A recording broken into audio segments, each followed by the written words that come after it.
하나님 말씀 전하겠습니다. 다시 우리가 마가복음으로 돌아왔습니다. 지난 시간에 마가복음 8장 끝부분을 가지고 두 번에 걸쳐서 우리가 살펴봤죠. 예수께서 가이사랴 빌립보에서 제자들에게 물으시죠. 사람들이 나를 누구라 하느냐. 그러자 제자들이 대답합니다. 더러는 세례요한이라고, 더러는 엘리야라고 하고, 더러는 선지자 중에 하나라고 합니다. 그때 예수님께서 또 한 가지 질문 던지시죠. 자, 그렇다면 너희들은 나를 누구라고 하느냐.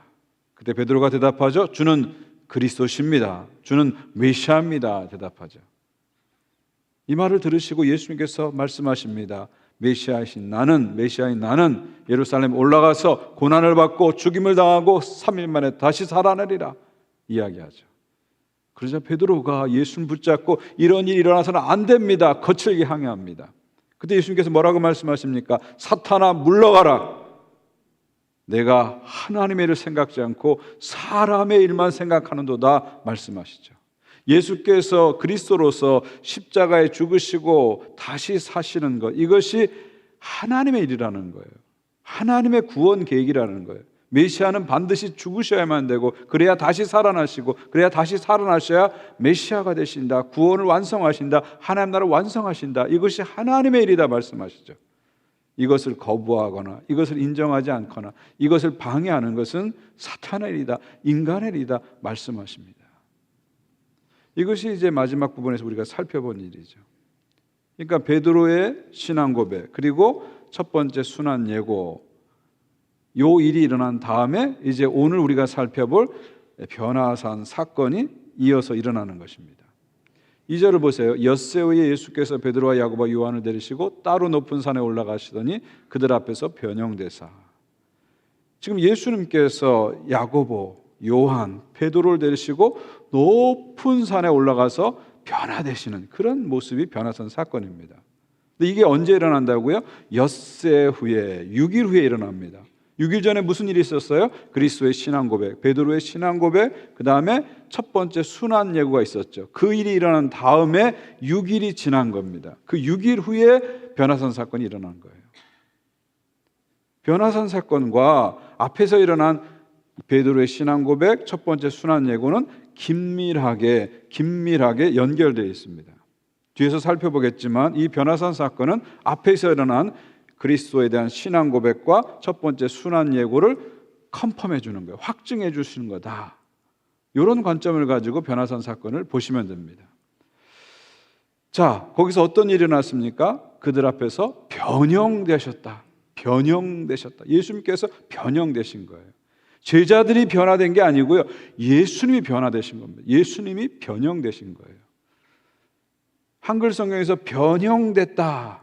영어 성경에서는 transfiguration 이렇게 썼는데요. 요 헬라어로 무슨 뜻이냐면 메타모포라고 되어 있어요. 메타모포. 이 메타모포에서 영어 단어 메타모포시스가 나온 거예요. 여러분 메타모포시스가 뭐죠? 애벌레가 이제 나중에 자라가지고 이제 뭡니까? 누에 꼬치를 이렇게 만들죠. 코쿤이라 하죠. 누에 꼬치를 만들고 나면 나중에 어느 정도 시간이 지나면 어떻게 됩니까? 거기서 그 누에 꼬치를 찢어내고 뭐가 나오는 거예요? 나비가 나와서 창공으로 확 날아오르는 거죠. 이 전체 과정을 메타모포시스라고 하는 거예요. 예수님이 변형됐다는 것은 바로 이 메타모포시스 이것을 얘기하는 겁니다. 무슨 얘기입니까? 예수님이 변화돼서 변형됐다는 것은 외적인 변화를 얘기하는 겁니다. 내적인 변화를 얘기하는 것이 아니라 외적인 변화를 얘기하는 거예요. 예수님의 인사이드가 변화된 것이 아니라 예수님의 아웃사이드가 변화된 겁니다. 외모가 변화된 것이에요. 외모가 변화된 거예요.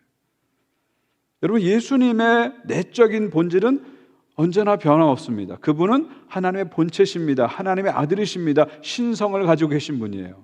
그런데 외적인 모습은 인간의 모습을 하고 온 거예요. 본체가 하나님이신 그분이 인간의 형체를 입으시고 이 땅에 온 겁니다.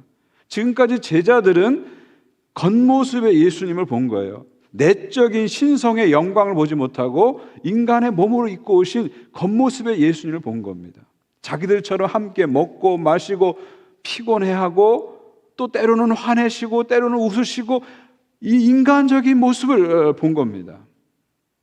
그 제자들은 아직까지 예수님과 이렇게 오랫동안 생활했음에도 불구하고 인성의 베일에 가려진 예수님의 신성의 영광을 한 번도 보지 못한 거예요. 예수님이 정확히 누군지 아직까지 잘 모르고 있는 거죠.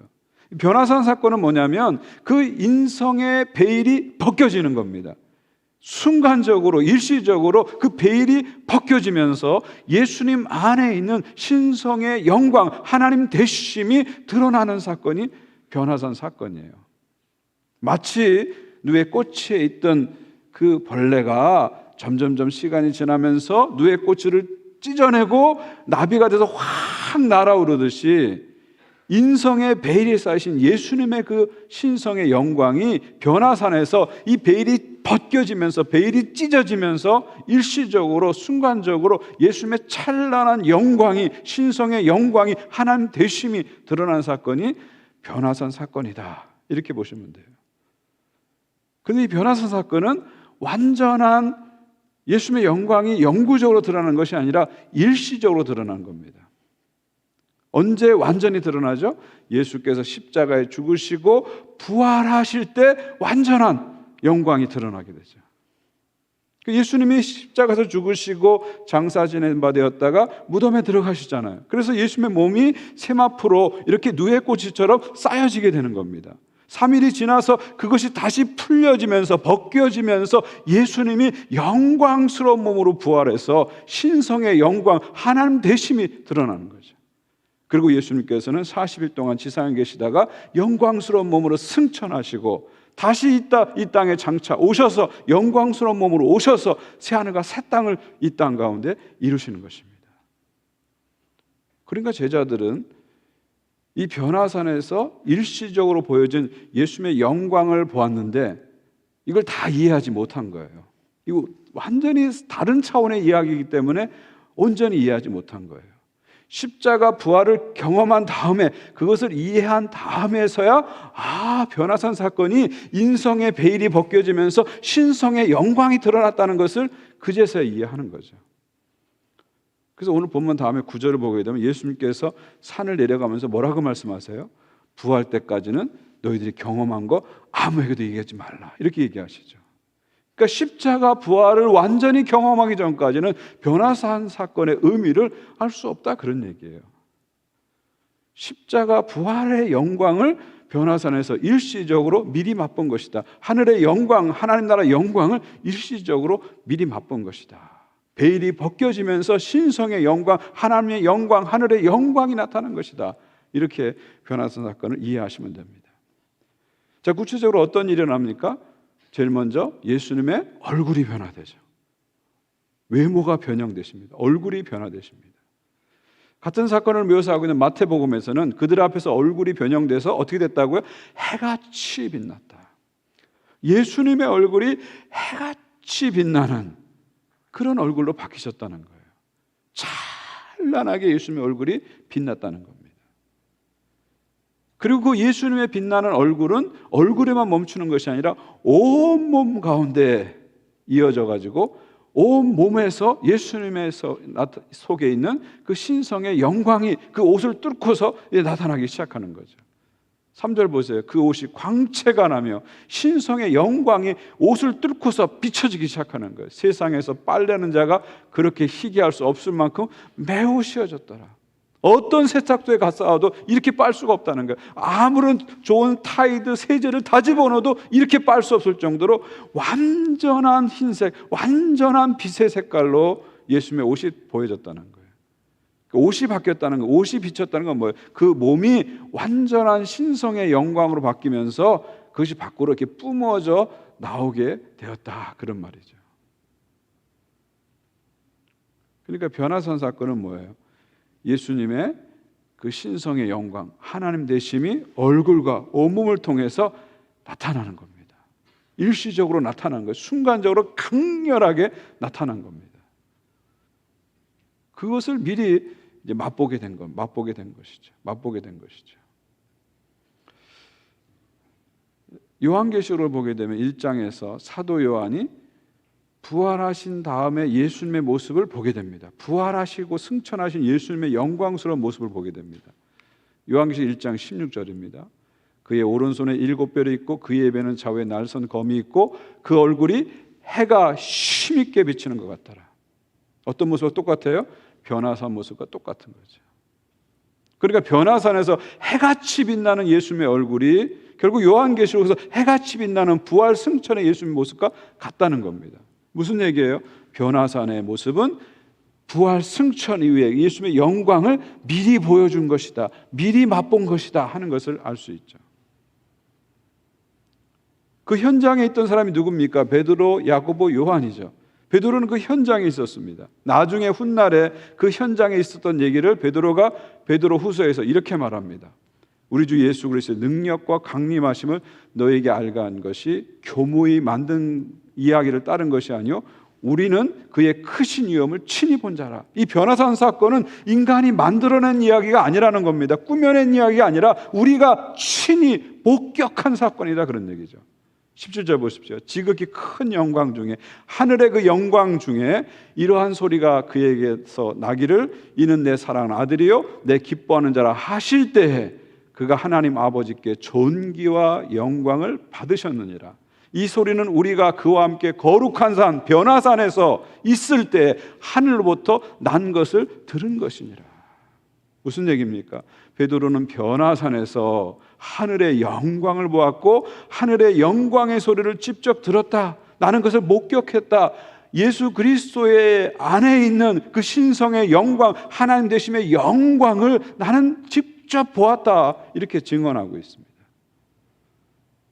또한 현장에 있었던 사도 요한은 요한복음에서 이렇게 말합니다. 말씀이 육신이 되어 우리 가운데 거하심에 우리가 그 영광을 보니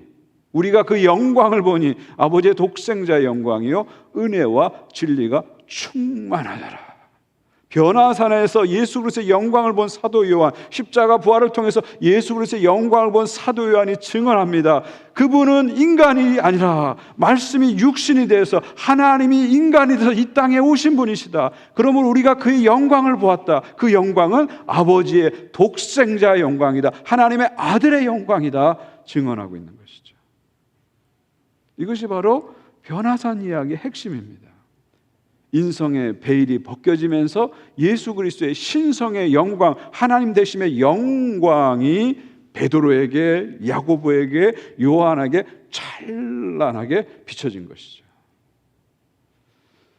더 나아가서 이 변화산의 영광은 하나님 나라의 영광입니다. 천국의 영광입니다.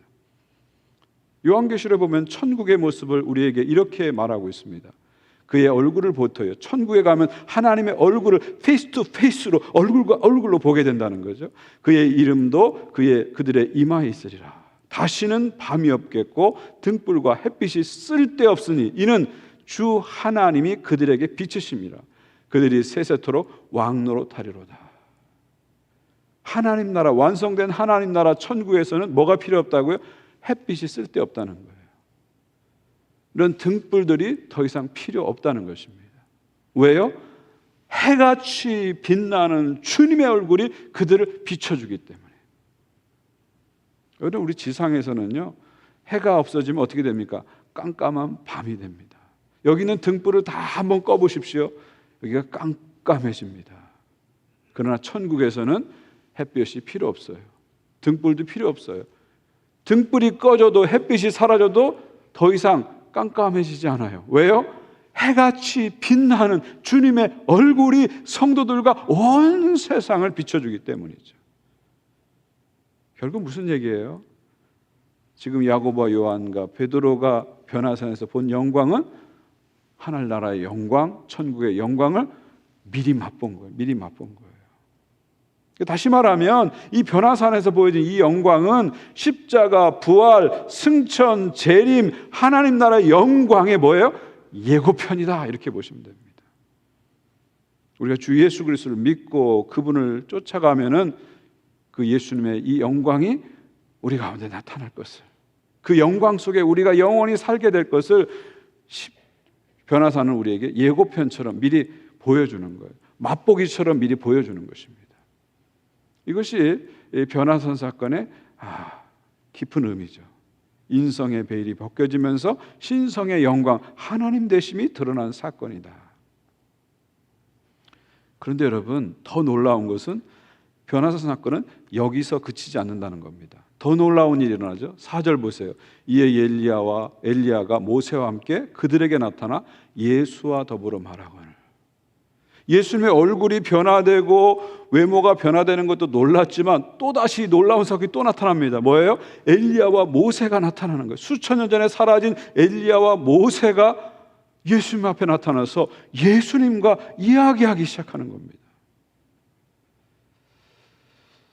여기서 우리 한 가지를 생각해 볼 필요가 있어요. 왜 굳이 구약에 많은 인물들이 있는데, 그 많은 인물들이 있는데 왜 엘리야가 나타났을까? 왜 모세가 나타났을까? 이런 궁금증을 갖게 됩니다. 예수님은 다윗의 후손이니까 다윗이 나타났으면 더 멋졌을 텐데, 그런 생각을 우리 해봅니다. 예수는 아브라함의 자손이니까 믿음의 조상 아브라함이 나타나면 더 근사할 텐데, 그런 생각을 해봅니다. 근데 왜 엘리야와 모세가 구약에서 그 많은 인물 중에 엘리야 모세가 나타났을까? 그런 궁금증을 갖게 되죠. 여러분, 구약 성경을 보게 되면 엘리야 모세의 공통점이 있어요. 그건 뭐냐면 가족들이 보는 앞에서 평범하게 죽은 사람들이 아닙니다. 그들은 갑자기 사람들 앞에서 사라졌어요. 그래서 엘리야도 그렇고 모세도 그렇고 지상에 무덤이 없습니다. 무덤이 없어요. 그런 엘리야 모세가 지금 다시 호련히 예수 그리스도 앞에 변화산에서 나타난 것입니다. 특별히 엘리야와 모세가 나타난 이유가 있습니다. 그건 뭐죠? 엘리야는 뭘 대표합니까? 예언자들을 대표합니다. 선지자들을 대표하는 거죠. 그럼 모세는 뭘 대표합니까? 율법을 대표하는 거예요. 그럼 율법과 선지자는 한마디로 뭐예요? 구약 성경이죠. 그래서 예수님께서는 구약 성경을 다른 말로 율법과 선지자다 이렇게 말씀하셨어요. 율법과 선지자가 구약 성경을 대표하는 말입니다. 엘리야와 모세가 나타났다는 건 뭐예요? 구약 성경의 대표자로서 나타나는 거예요. 율법과 선지서의 대표자로, 율법의 대표자로 모세가 나타나고 선지서의 대표자로 엘리야가 나타난 거예요. 구약 성경의 대표자로 그들이 나타난 겁니다. 그래서 엘리야와 모세가 나타난 거예요. 이 둘이 나타나가지고 예수님과 대화를 하기 시작합니다. 변화산에서. 무슨 얘기를 했을까요? 무슨 얘기를 했을까요? 여러분 아세요? 무슨 얘기 했는지? 저는 압니다. 저는 알아요. 어떻게 아냐고요? 성경에 나와 있으니까. 같은 사건을 묘사하는 누가복음 보세요. 누가복음 9장입니다. 영광 중에 나타나서, 엘리야와 모세가 영광 중에 나타나서 무슨 얘기를 했다고요? 장차 예수께서 예루살렘에서 별세하실 것을 말했다. 엘리야와 모세가 나타나서 무슨 얘기했습니까? 이 장차 예수님께서 예루살렘에 올라가서 십자가에서 죽을 것에서 얘기했다. 이 세 사람의 대화의 주제 핵심 뭐라고요? 십자가, 십자가, 십자가를 이야기했다는 거죠. 십자가를 얘기했다는 거죠. 이게 무슨 얘기입니까? 구약 성경의 대표, 율법과 선지자의 대표 엘리야와 모세가 나타나서 예수 그리스도의 십자가를 증언한 겁니다. 예수께서 예루살렘에 가서 십자가에서 죽으시는 사건은 메시아 사역의 중단이 아니라 메시아 사역의 완성이다. 예수께서 예루살렘에 가서 십자가에서 죽는 것은 메시아 사역의 실패가 아니라 메시아의 사역의 성공이다. 이걸 얘기해 주는 거예요. 예수께서 십자가에 죽으시고 부활하심으로 온 인류가 구원받는다는 것은 구약 성경에서 예언한 사건이고 그것이 예수님께 확증되고 실현된 것이다. 구약의 대표자인 엘리야와 모세가 나타나서 십자가가 하나님의 영원한 구원의 계획이다. 예수 그리스도께서는 구약 성경대로 십자가에 죽으시고 부활하사 온 인류의 구세주가 되셨다는 것을 그들이 확증하기 위해서, 증거하기 위해서 변화산에 나타난 것이죠. 자, 이렇게 본다면 이 변화산 사건은 계시적 측면에서 보면 아주 중요한 사건입니다. 구약 성경 전체를 갖다 놓은 사건이에요. 하나님의 모든 계시가 결국 십자가로 향하고 있다는 것을 확증적으로 보여주는 계시적 사건이다. 이렇게 말씀드릴 수 있습니다. 자, 이 놀라운 현상을 보면서 이 베드로가 이제 반응을 합니다. 어떻게 반응합니까? 베드로가 예수께 고하되 랍비여 우리가 여기 있는 것이 좋사오니 우리가 초막 셋을 짓 때 하나는 주를 위하여 하나는 모세를 위하여 하나는 엘리야를 위하여 하사이다. 무슨 얘기입니까? 예수님 좋은 아이디어가 떠올랐습니다. 여기다가 예수님을 위해서, 엘리야를 위해서, 모세를 위해서 제가 집을 짓겠습니다. 얼마나 멋진 생각입니까? 그렇게 얘기하는 거예요. 지금 베드로가 자기가 무슨 말 하는지 모르고 지금 얘기하는 거예요. 너무 엄청난 것을 보았기 때문에, 엄청난 차원을 경험했기 때문에 무슨 말을 하는지도 모르면서 지금 이야기하는 겁니다. 그 다음 6절 보세요. 이는 그들이 몹시 무서워함으로 그가 무슨 말을 할지 알지 못합니다. 지금 자기가 무슨 말 하는지 모르고 얘기하는 거예요. 한마디로 이상한 소리 하고 있는 거예요. 한마디로 헛소리를 하고 있는 거예요. 베드로는 왜 여기다가 주님을 위해서, 엘리야를 위해서, 모세를 위해서 집을 짓겠다고 했을까요? 왜 그랬을까요? 베드로는 여기에 머물고 싶은 거예요. 여기가 좋사오니 하고 여기에 머물고 싶은 거예요. 지금 예수님의 그 찬란한 신성의 영광이 나타나고 구약의 대표자 모세와 엘리야가 나타나서 이야기하는 이 모습을 보면서 이게 너무 찬란한 영광이다 보니까 이 영광 속에 좀 더 오래 있고 싶은 거예요. 이 황홀경 속에 좀 더 오래 머물고 싶은 거예요. 그래서 거기다 집을 짓고 거기에 머물고 거하고 싶은 거예요. 근데 여러분, 이것은 주님의 뜻이 아니죠. 주님의 뜻은 뭡니까? 이 영광을 경험하고 결국은 주님만을 바라보라는 거예요. 그리고 결국은 산에 내려가서 사명을 감당하라, 그런 얘기죠. 우리도 마찬가지입니다. 우리가 신앙생활 하다 보면 영적인 체험을 합니다. 어떤 현상을 볼 때가 많아요. 저는 어떤 체험이나 현상을 절대 부인하지 않고 절대로 부정적으로 보지 않아요. 하나님이 허락하시면 기적이 일어나고, 하나님이 허락하시면 영적인 체험이 일어나고, 하나님이 허락하시면 우리 이성을 뛰어넘는 신비한 일들이 얼마든지 일어납니다. 저도 많이 경험했어요. 여러분도 경험하셨을 거예요. 근데 여러분, 중요한 게 뭐예요? 그 체험이 중요한 게 아니고요, 그 현상이 중요한 게 아닙니다. 체험은 다 사라집니다. 현상은 다 사라집니다. 남는 것은 뭐예요? 주님만 남는 거예요. 결국 이 모든 체험과 현상을 통해서 우리는 주님을 바라보고 그 은혜를 가지고 삶 속에서 살아가는 거, 이게 중요한 거죠. 이게 없어지고 그 체험에 사로잡혀서, 그 현상에 사로잡혀서 가게 되면 이게 이상한 신비주의가 돼서 신앙생활을 괴상한 방향으로 가게 되는 것입니다. 특별히 이 베드로의 말의 문제점은 뭐냐면, 이 말을 하면서 베드로는 예수님하고 엘리야하고 모세를 동급으로 놓고 있어요.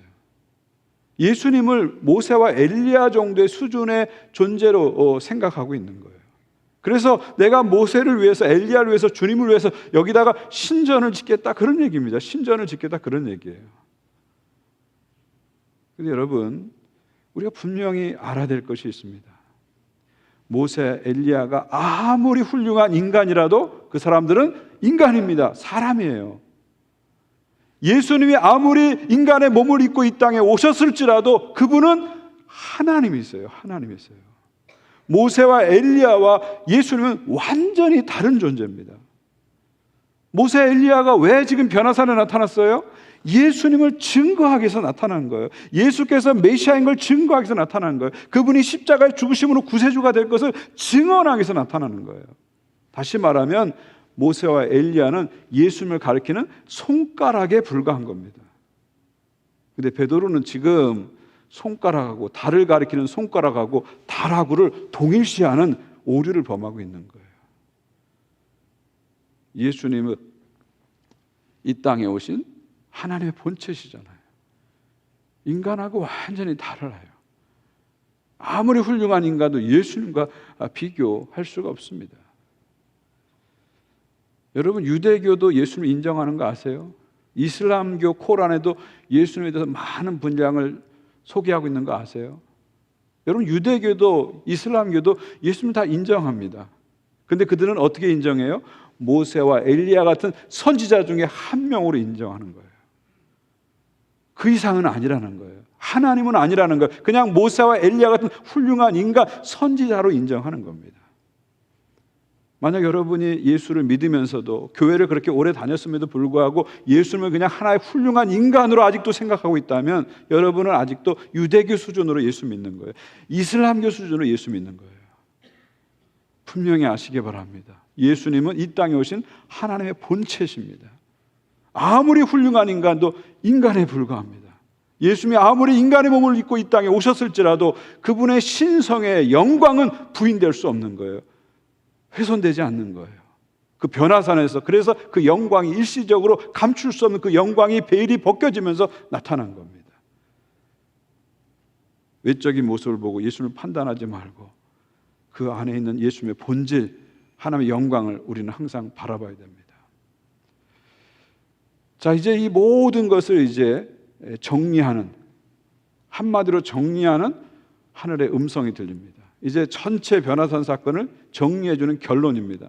7절 보세요. 마침 구름이 와서 그들을 덮으며 구름 속에서 소리가 나되 이는 내 사랑하는 아들이니 너희는 그의 말을 들으라. 이는 내 사랑하는 아들이니 너희는 그의 말을 들으라. 이 말씀이 변화산 사건의 모든 것을 지금 총정리해 주는 겁니다. 예수님의 얼굴이 해같이 빛나고 옷이 휘어지고 엘리야와 모세가 나타나고 이 모든 현상의 결론이 뭐라고요? 이는 내 사랑하는 아들이니 너희는 그의 말을 들으라. 이 말씀에 집중되어 있는 것이죠. 이는 내 사랑하는 아들이니, 어디서 들은 음성이에요? 예수님이 어디서 들은 음성이에요? 예수님께서 세례 받으실 때 들은 음성이죠. 하늘에서 들려진 음성이죠. 이는 내 사랑하는 아들이니, 이것은 하나님께서, 예수님이 하나님의 아들인 것을 확증해 주시는 것입니다. 예수님은 하나님의 아들이시다. 이 땅에 오신 하나님의 아들이시다. 온 세상을 다스리시고 하나님 나라를 이루실 하나님의 아들이시다. 온 인류와 온 만물을 구원할 구원자시다 하는 것을 선포해 주시는 거예요. 어떤 학자가 논증한 게 아니고요, 어떤 신학자가 결론 내린 것이 아니고요, 어떤 철학자가 말한 것이 아니고요, 하나님이 직접 말씀하십니다. 이는 내 사랑하는 아들이다. 예수 그리스도는 하나님의 아들이다. 예수 그리스도는 하나님 나라 이룰 구원자시다. 예수 그리스도는 하나님 나라 완성자시다. 우리에게 확증해 주시는 거죠. 그리고 우리들에게 구약과 신약을 통틀어서 유일하고 최종적인 계시를 주시죠. 그게 뭐죠? Listen to him. 그의 말을 들으라. 그의 말을 들으라.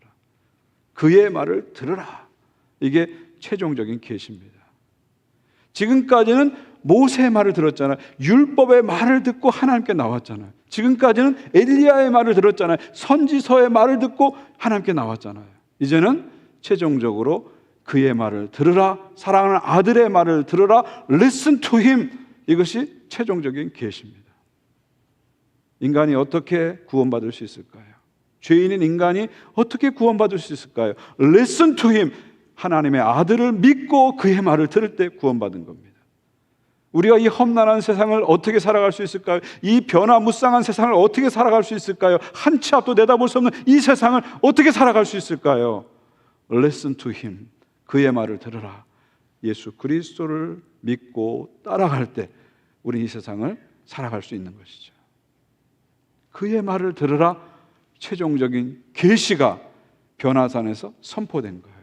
예수님의 얼굴이 변화되고 옷이 휘어지고 모세와 엘리야가 나타난 그 이유는 뭐예요? Listen to him. 그의 말을 들으라. 이것이 구원의 길이다. 이것이 믿음의 길이다. 이것이 인생의 길이다. 이것이 삶의 길이다. 이것을 확연하게 보여주기 위해서 나타난 것이죠. 그리고 마지막 8절에서 최종 결론이 내려집니다. 문득 둘러보니 아무도 보이지 아니하고 오직 예수와 자기들 뿐이었더라. 오직 예수, 이게 변화산의 결론입니다. 오직 예수, 이게 변화산의 결론이죠. 예수님은 이제 변화산에 내려올 때 어떻게 됐을까요? 다시 옛날로 돌아가시죠. 내적 본질은 변화되는 게 아니에요. 예수님은 태어나기 전부터, 태초부터 하나님이셨고, 베들레헴에 태어날 때도 하나님이셨고, 지상에서 생애를 사실 때도 하나님이셨고, 변화산에도 하나님이셨고, 십자가 부활과 영광 받을 때도 하나님이셨어요. 내적 본질은 전혀 변함이 없어요. 그러나 외적 형태는 바뀌신 거예요. 변화산 사건이 끝난 다음에 예수님은 그 이전에 평범한 모습으로 돌아가신 거예요. 그 이전의 모습으로 다시 돌아간 거예요. 그래서 변화산에 내려왔을 때 제자들이 예수님 눈이 부셔요. 모세가 시내산 내려올 때 눈이 부셔요. 얼굴을 가려주세요. 이렇게 하지 않았잖아요. 그건 무슨 얘기예요? 예수님께서 원래 모습으로, 외적인 모습은 돌아오신 거예요. 내적인 본질은 변함없기 때문에 하나님이신 것은 변함없지만 외적인 모습은 다시 평범한 모습으로 돌아오신 거예요. 그리고 완전한 영광은 십자가 부활 이후에 완전한 영광이 나타나고, 그리고 승천하시고 이 땅에 다시 오셔서 영광스러운 몸으로 이 땅에 오시는 것이죠. 예수님은 다시 돌아오셨어요. 근데 이제 남는 건 딱 두 가지죠. 오직 예수와 자기들 뿐이었더라. 이제 남는 것은 뭐예요? 예루살렘을 향해서 십자가를 지러 가신 예수님과 그 뒤를 쫓는 제자들만 남는 것입니다. 우리가 듣고 본 모든 현상들이 다 사라지고 남는 것은 오직 예수님, 우리 위해서 십자가를 지신 예수님과 그분을 따라가는 우리들만 남게 되는 거죠. 우리 인생의 도상에서 오직 예수와 그분을 쫓아가는 우리들이 남게 되는 것이죠. 결국 변화산 사건의 최종 결론, 오직 예수, 오직 예수, 오직 예수, 오직 예수. 구원의 길, 오직 예수, 오직 예수, 구원의 길. 믿음의 길, 오직 예수, 믿음의 길. 삶의 길, 인생의 길, 복잡하고 어려운 것 같지만 오직 예수. 이것이 변화산의 최종적인 결론입니다. 변화산에서 제자들은 베일에 벗겨진 하늘의 영광을 맛봤습니다. 그리고 하늘의 음성을 들었어요. 이는 내 사랑하는 아들이니 너희는 저의 말을 들으라. 하늘의 음성을 들었습니다. 그리고 우리들은 그 변화산 영광을 경험한 사람들입니다. 어떻게 해요? 복음을 통해서. 여러분이 주 예수 그리스도의 복음을 믿는다면 여러분은 이미 변화산의 영광을 경험한 사람들입니다. 예수께서 이 땅 위에 오신 하나님의 본체라는 걸 여러분 믿으시죠? 그리고 그분께서 나를 구원하기 위해서 십자가를 지셔야만 했다는 걸 믿으시죠? 그리고 그분께서 부활하시고 승천하시고 장차 이 땅에 영광스러운 몸으로 다시 올 것을 여러분 믿으시죠? 그 복음을 통해서 우리는 변화산의 영광을 미리 믿고 맛보고 살아가는 사람들입니다. 이제 우리의 믿음의 길, 우리의 구원의 길, 우리의 삶의 길은 딱 한 가지, 오직 예수, 오직 예수. 예수 그리스도께 다시 초점을 맞추고 주님을 믿고 쫓아가는 그런 믿음의 삶을 걸어가시기를 우리 주 예수 그리스도의 이름으로 축원드립니다. 우리 다 일어나서 함께 찬양하기 원합니다. 오늘 찬양은요, 이 모든 고백을 담은 찬양입니다. 복음의 고백을 다시 한번 드렸으면 좋겠어요. 정말 예수님이 사람이 아니라 이 땅에 오신 하나님의 본체라는 걸 다시 한번 우리가 고백했으면 좋겠어요. 그분이 나를 위해서 십자가에 죽으시고 부활하시고 장차 영광스러움으로 다시 오실 것을 고백했으면 좋겠습니다.